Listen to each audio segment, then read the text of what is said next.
এই তো এখন চা বানাচ্ছে। আপনার নাম কি? অন্তরারানী দাসী না?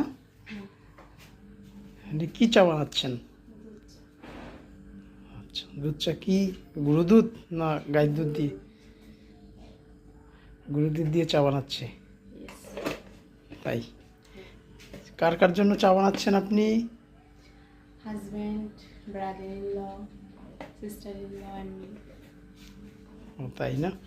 দেখুন, সে দুধ চা বানাচ্ছে। গুঁড়ো দুধ প্রথমে সে কড়াইয়ের ভিতরে জল নিয়ে সেই দুধগুলোকে তরল করছে। আফটার দ্যাট চা পাতি দিয়ে কালার করছে, তারপর এটাকে ছেঁকে পরিবেশন করবে। অন্তরারানী দাসী সে এখন কাপ ধুচ্ছে।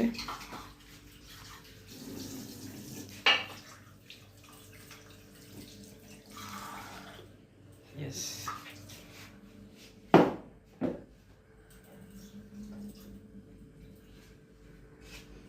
সম্পূর্ণ ভিডিওটি দেখুন, সাথে থাকুন।